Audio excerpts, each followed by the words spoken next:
Difficile d'oublier qu'une fois par an, Monaco se transforme en véritable capitale du cirque. L'effervescence qui émane du chapiteau de Fontvieille gagne toute la principauté, à l'image de ses vitrines spécialement décorées pour l'occasion. Les plus belles d'entre elles ont d'ailleurs été primées, le premier prix revenant au magasin Ou Parazzetto sur le Rocher, deuxième prix pour la boulangerie L'Épidore et enfin sur la troisième marche du podium, Ambiance Florale. Et alors qu'au Métropole Shopping Center se poursuit l'exposition des photos d'Alain Hanel, un peu plus bas, à quelques centaines de mètres du chapiteau, c'est l'hôtel Marriott, qui lui aussi se met à l'heure du cirque avec une triple exposition, dont l'un des artistes est Thierry Mordant.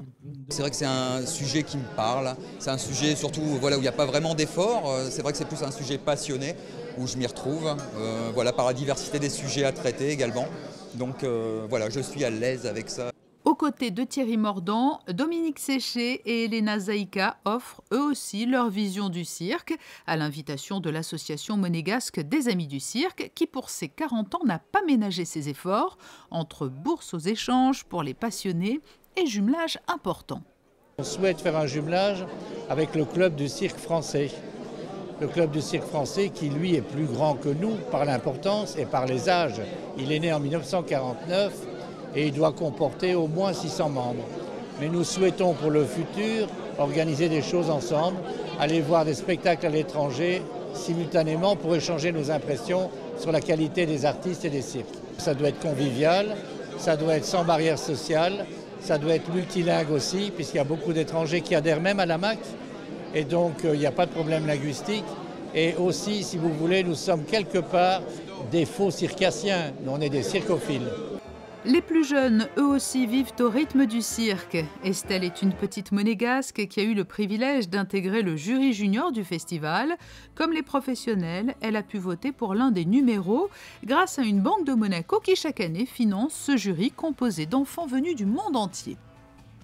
Le cirque, il y a des très jolis numéros. Et les numéros avec les animaux, il faut les dresser et tout, c'est exceptionnel.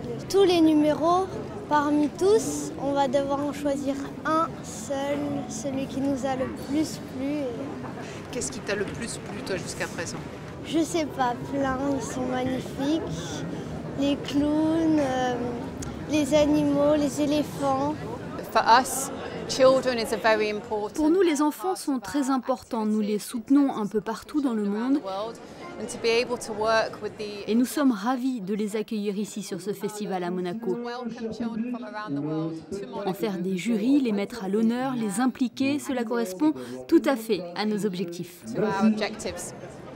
Et Estelle et ses amis du jury junior venus de Russie, d'Allemagne, de Grèce ou bien encore du Luxembourg ont choisi de récompenser cette année la belle dresseuse de chevaux Anastasia.